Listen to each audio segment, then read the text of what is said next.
Les violettes sont des fleurs. Salut, c'est les violettes.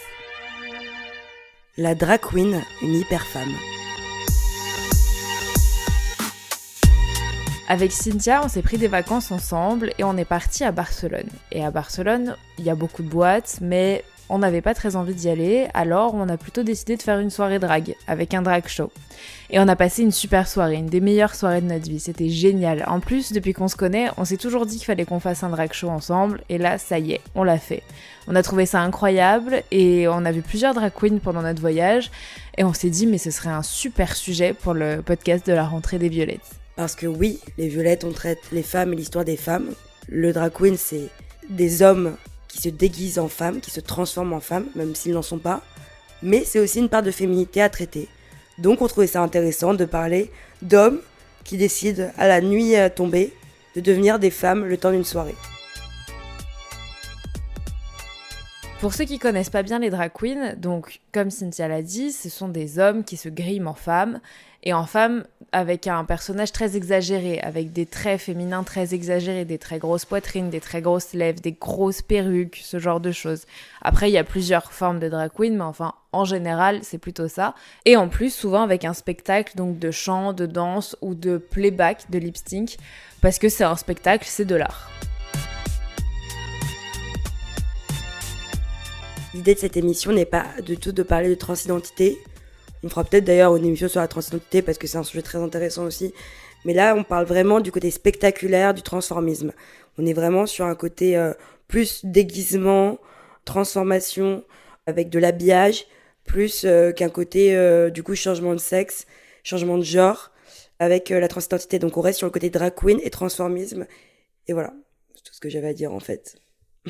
Donc le transformisme, le drag queen, les hommes qui se griment en femmes, ils essayent pas de ressembler à des femmes, on va dire avec des gros guillemets normales. C'est pas la femme qu'on va croiser tous les jours, c'est tous les traits que la société impose aux femmes qui vont être exagérés. On va mettre des talons de 15 cm, on va mettre des jupes très courtes, on va avoir des très grosses poitrines, on va avoir un maquillage très prononcé. Donc toutes ces petites choses qui sont spécifiques socialement aux femmes, donc les jupes, les talons, le maquillage, la poitrine, les cheveux, tout ça c'est très exagéré. C'est une sorte de moquerie ou de dénonciation mais qui est utilisée avec humour et beauté dans l'art.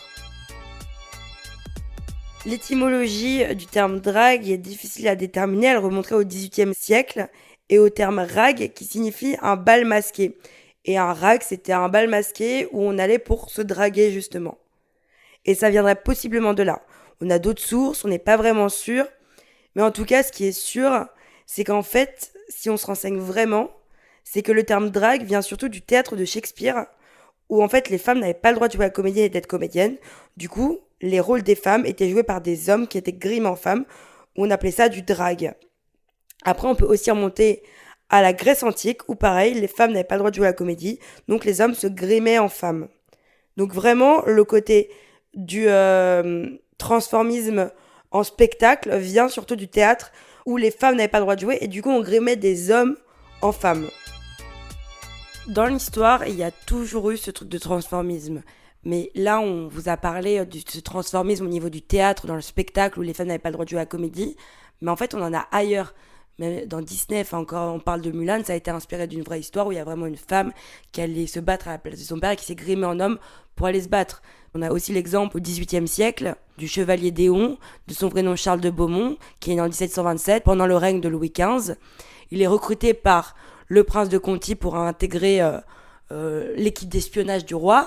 Mais en fait, on ne sait pas vraiment si c'est un homme ou une femme. Il y a vraiment cette ambiguïté qui reste parce qu'il se grimait tellement en femme qu'on n'était plus sûr. Et finalement, à la fin de sa vie, les gens finissent par croire que c'est vraiment une femme. Et ce n'est qu'en regardant son cercueil des années après qu'on découvre qu'en fait c'était vraiment un homme. Donc en vrai, on a aussi ce cas, dans des cas de guerre ou d'espionnage, où il y a eu des femmes ou des hommes qui se sont grimés pour arriver à leur fin. Le drag, peu importe de quelle période on parle, ça part globalement des communautés LGBTQ+, qui sont très underground à une époque, parce que c'est illégal, parce que c'est mal vu, parce que voilà, toutes ces choses-là, et principalement aux États-Unis. Et il y a l'histoire de William Dorsey Swann, qui est un militant afro-américain, qui est en faveur des droits LGBTQ+, et c'est le premier aux États-Unis qui s'identifie comme drag queen. C'est un ancien esclave et il organise autour des années 1880-1890 des bals costumés à Washington, donc les fameux rags. Et pendant ces bals-là, il porte des robes et il y a une majorité d'hommes qui sont présents là-bas, qui sont eux aussi des anciens esclaves. Faut savoir que ces rassemblements, ils sont illégaux, ils sont secrets et il s'est fait arrêter plusieurs fois pour travestissement et il a été condamné à plusieurs mois de prison après. Il y a un cas qui est assez intéressant aussi en suivant ce que dit Philou par rapport au 19e siècle, c'est le cas du Far West. En fait, cette route de l'or qu'on a connue du coup dans l'ouest des États-Unis, un pays, les États-Unis, qui n'a pas forcément d'histoire, enfin, à part le fait d'avoir décimé des millions d'Amérindiens, bien sûr, mais qui arrive du coup, qui n'a pas d'histoire occidentale, si je puis me permettre.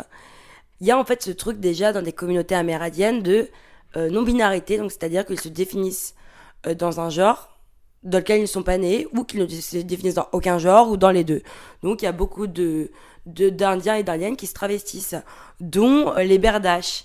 Alors les Berdaches, c'est l'utilisation d'un mot qui est utilisé uniquement par les colons, mais en fait c'est des personnes qui se définissent comme les deux esprits, qui se définissent soit hommes et femmes, soit ni l'un ni l'autre. Du coup ça va être des jeunes hommes qui se travestissent en femmes, voilà. Il y a déjà une importance de cette idée de travestissement dans les communautés amérindiennes, mais bien sûr on sait ce qui va s'en suivre avec les massacres qui vont être faits ensuite.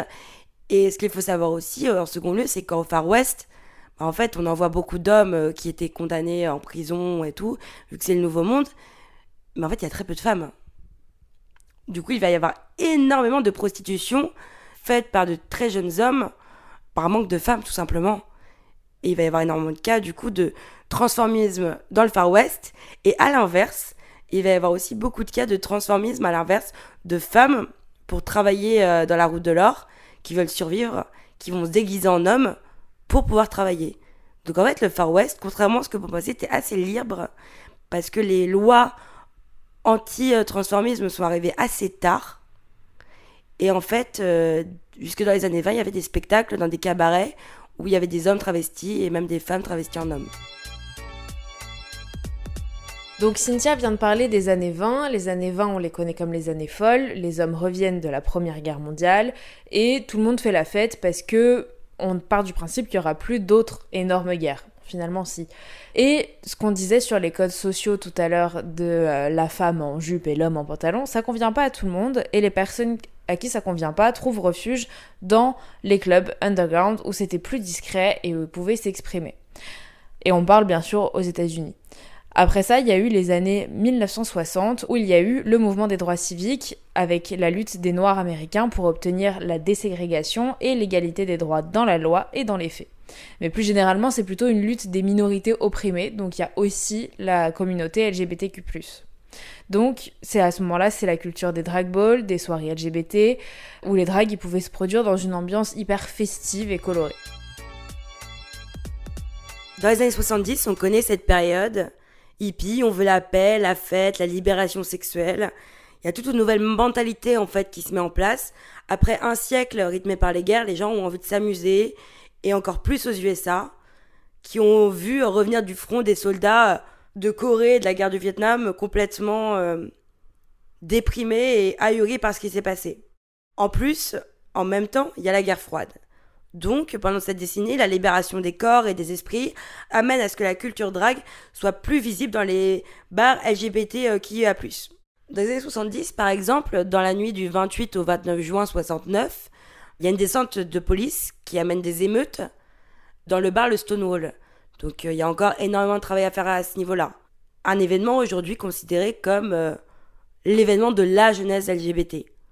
Parce qu'en fait, on s'est rendu compte que la libération sexuelle avait envie d'être faite, qu'il y avait quand même un début de libération à ce niveau-là, mais que le gouvernement et les forces publiques n'y étaient pas prêtes. Et dans les années 70, c'est aussi l'émergence de grandes stars du drag, comme Divine, comme RuPaul, ma star, qui a donné son nom à la meilleure émission de tous les temps, RuPaul Drag Race, avec mon accent incroyable. Et du coup, qui est vraiment connue dans les années 90. Et oui, et c'est en 2009 d'ailleurs que sort l'émission RuPaul Drag Race. Moi, je l'ai découvert beaucoup plus tard. J'étais au collège, lycée.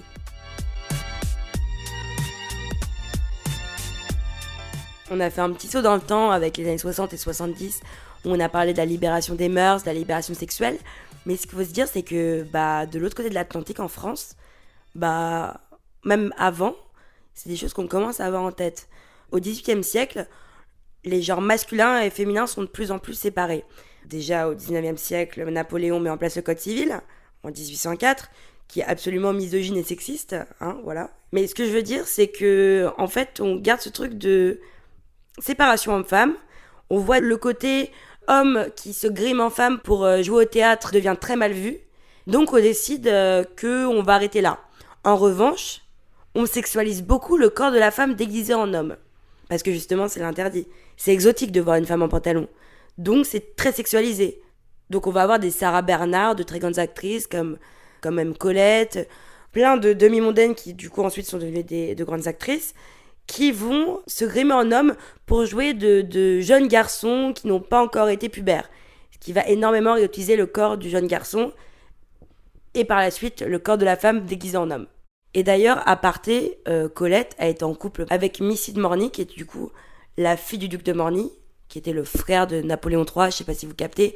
Donc on parle quand même de Napoléon III qui a régné en tant qu'empereur pendant des décennies en France. Donc sa nièce se grimait en homme, mais en fait vivait habillée en homme, se considérait comme un homme et pourtant était une femme.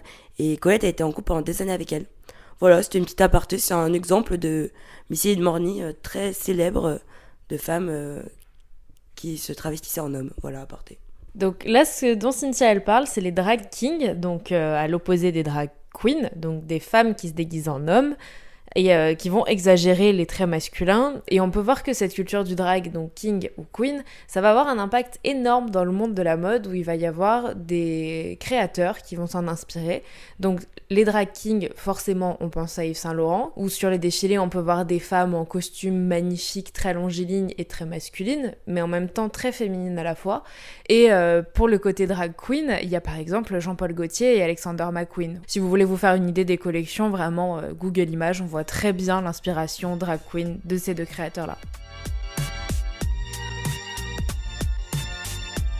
Pour moi, je trouve ça difficile de parler de cet art qui est magnifique, merveilleux, hyper beau, super festif et joyeux, sans parler de tout ce que les personnes qui pratiquent cet art subissent. Ça reste quand même la libération d'une communauté, donc la communauté LGBTQIA+, qui est encore pas très acceptée par beaucoup de personnes.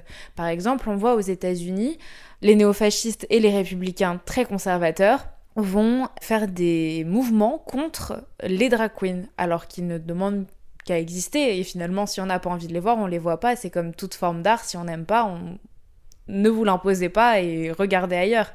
Mais ça va être... On va beaucoup critiquer dans ces mouvements anti-drag queen le côté sexualisation, le côté anti-conservateur, et on n'a pas envie de montrer ça aux enfants dans ces mouvements de pensée-là.